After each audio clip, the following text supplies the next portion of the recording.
So the rumor is that is where Sammy Hagar and Van Halen met, was at Roklahoma. Well, Valerie Bertinelli was there at the Owen Stadium. Right, That's right. when that was like the second time they probably met. You know. Right. Yeah. I got a Roklahoma story. Okay. So, the answer to this question on Valerie Bertinelli, yes, she was there.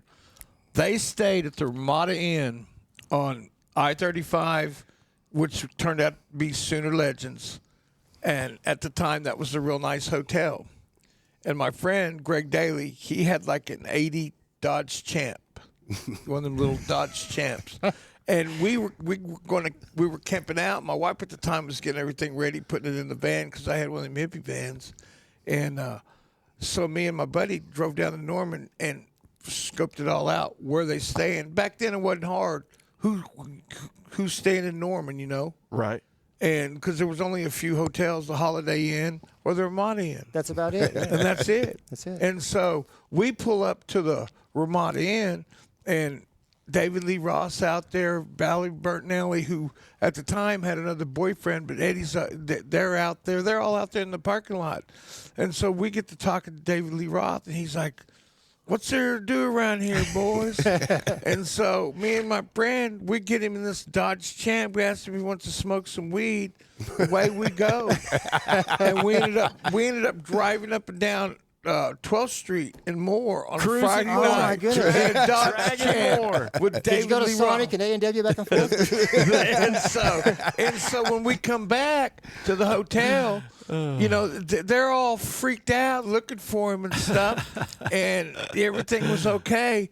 But to make the ending of it all, something that I'll never forget, and I have the autograph of it, was you had them little Maxell cassette tapes, and you know, I just didn't have anything for the dude to sign. And I said, "Hey, can I get your autograph?" And so all I had was this tape that we had made. You know, back then you dub songs and put them in. So Sign my I mixtape. turned around, and gave the guy, and he's like, "Let's make this interesting." And there was some girls there.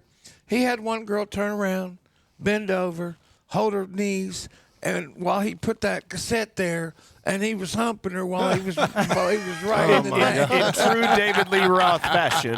And you know, it's like, to me that was rock and roll. I mean, back then we wasn't asking them, you know, just you. And that would now there's paid meet and greets. You could never do that. Yeah, that's true. You could never do that.